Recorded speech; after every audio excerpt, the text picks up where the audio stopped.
Selamat datang kembali dalam penelusuran mendalam kita. Kali ini kita punya materi menarik nih dari buku Good Strategy, Bad Strategy. Iya, buku yang bagus itu. Betul, kita fokus ke satu ide yang kayaknya sering kelewat tapi penting banget. Menetapkan tujuan yang tepat. Iya. Bukan cuma visi besar gitu ya? Bukan, tapi lebih ke langkah nyata yang beneran bisa kita capai gitu. Betul sekali. Banyak loh strategi yang kelihatannya oke di kertas, tapi ya gagal pas eksekusi. Seringnya karena tujuannya itu terlalu ambisius, nggak jelas. Atau yang disebut penulisnya langit biru itu ya. Nah, itu dia. Indah sih, tapi susah digapai. Makanya kita mau bahas yang namanya tujuan proksimat. Konsep ini bahkan disebut gebrakan atau blockbuster ya di ulasan bukunya. Kedengarannya penting nih. Padahal kan kita sering didorong buat mimpi setinggi langit. Iya, memang. Tapi buku ini justru ngajak fokus ke langkah di depan mata. Oke deh, mari kita bedah ini. Jadi, apa sih sebenarnya inti dari tujuan proksimat ini? Tujuan proksimat itu pada dasarnya target jangka pendek atau menengah, tapi dirancangnya cerdas. Cerdas gimana tuh maksudnya? Nah, ini yang sering kelewat. Kekuatannya itu bukan sekedar langkah kecil, tapi dia jadi semacam alat diagnostik. Alat diagnostik. Iya, memaksa kita jujur. Jujur tentang apa yang beneran bisa dicapai sekarang dan masalah inti apa yang harus dipecah sekarang. Ada dua kunci. Oke, apa aja tuh? Satu, tujuannya harus cukup penting, cukup signifikan buat ngatasin bagian krusial dari tantangan strategis kita.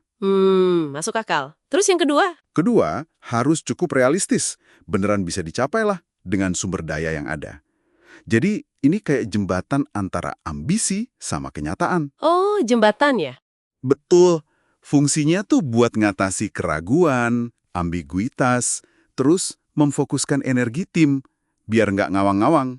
Oke. Contoh NASA di buku itu kayaknya pas banget ya buat ngambarin dilema ini. Iya, yang soal pendaratan surveyor di bulan itu kan? Betul. Tim insinyurnya kan bingung banget tuh. Permukaan bulan sebenarnya kayak apa sih? Nah, itu dia masalahnya. Apa debu halus, kristal tajam, atau malah penuh batu besar? Nggak ada yang tahu pasti. Jelas bikin susah ya buat ngerancang wahana pendaratnya.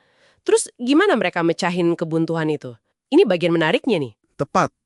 Kebuntuannya itu dipecahin bukan dengan nunggu jawaban pasti atau data lengkap, tapi ya itu tadi, menetapkan tujuan proksimat. Jadi mereka ngapain? Mereka bikin model permukaan bulan. Model yang secara teknis masuk akal lah sebagai target desain. Oh, jadi model itu yang jadi targetnya? Iya.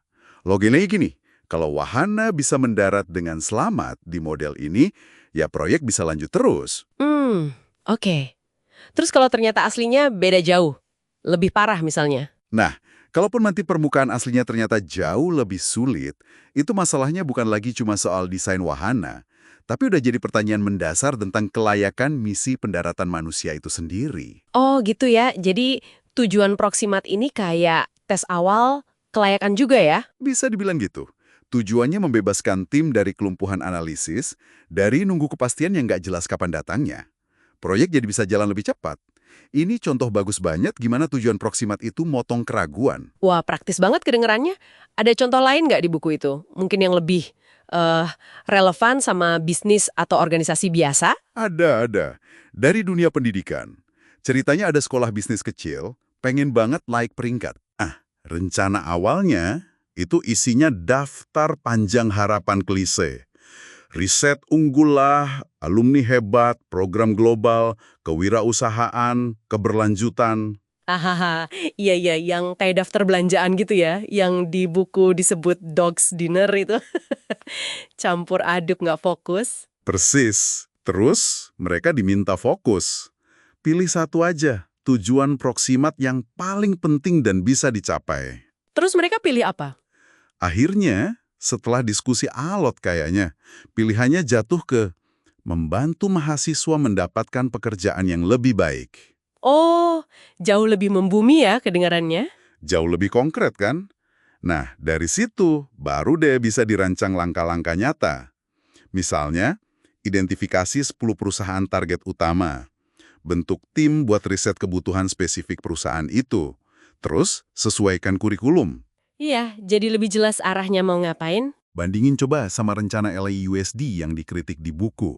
Tujuannya langit biru banget, kayak menciptakan kepemimpinan transformasional. Wah, itu sih abstrak banget ya. Gimana ngukurnya coba? Nah, itu dia.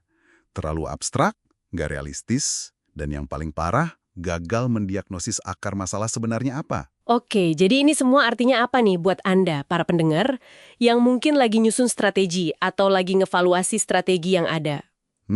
Kayaknya ini bukan cuma soal punya visi jangka panjang aja ya, tapi juga soal kemampuan kita ngelihat langkah di depan mata, mengidentifikasi medan perang terdekat yang paling strategis buat dimenangkan. Gitu bukan? Tepat sekali. Intinya itu, tujuan Proximat memaksa kita milih pertarungan yang tepat. Pertarungan yang tepat. Iya, bukan sembarang pertarungan, tapi yang paling strategis. Artinya apa? Cukup penting kalau dimenangkan bikin perbedaan besar. Dan yang gak kalah penting, cukup terjangkau.